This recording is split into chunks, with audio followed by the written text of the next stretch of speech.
وجہ کیا تھی؟ تیرے رونے کی وجہ کیا تھی؟ باتیں تو تیری سمجھ میں آ گئیں، لیکن تیرے رونے کی وجہ کیا تھی؟ ہنستے بہلول فرماتے ہیں، اس نے کہا بابا جی میں رو آج سے نہیں رہا بلکہ کل شام سے رہا،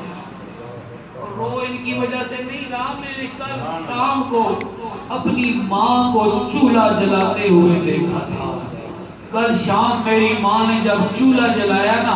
تو چولہے میں چھوٹے چھوٹے سکلے رہے،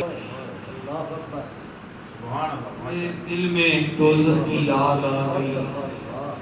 میرے تخیل میں وہ آگ آ گئی جس کا ایندھن انسانوں کے گناہگار انسان، رب کے باغی انسان، رب کے مجرم انسان، رب کے احکامات کے پرخچے اڑانے والے انسان،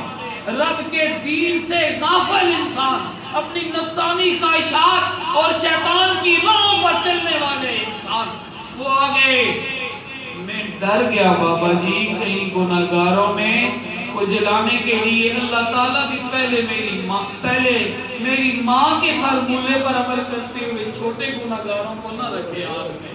اور ان میں میرا کہیں شمار نہ ہو جائے۔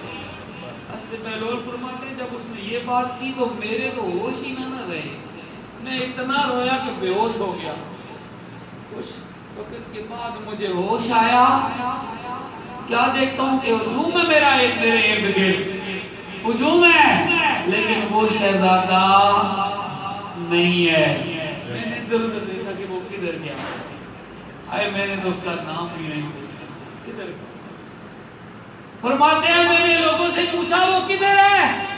گویا سب کو پتا چل گیا میں کس کا پوچھ رہا، سب کو پتا چل گیا، سب نے کہا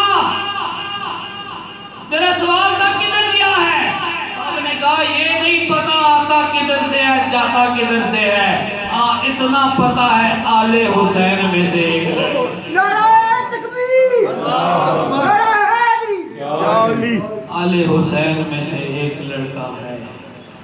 دوستو ہمارے امام نے، اہل سنت کے امام نے، حضرت شاہ احمد رضا خان رحمۃ اللہ تعالی علیہ نے ہمیں ایک عقیدہ دیا ہے جس عقیدے کو ہمارے والدین نے گڈی کے طور پر ہمارے سکھایا ہے، خوراک کے طور پر۔ اس لیے اغیار کی باتوں میں نہ آنا کہ کسی کو ہمیں اہل بیت سے خدا نہ خواستہ، ارے ہمارا تو یہ نعرہ نہیں، عقیدہ ہے، ایمان ہے، کیا یا رسول اللہ تیری نسل پاک میں ہے بچہ بچہ نور کا، تو ہے نور تیرا سب گھرانہ کا۔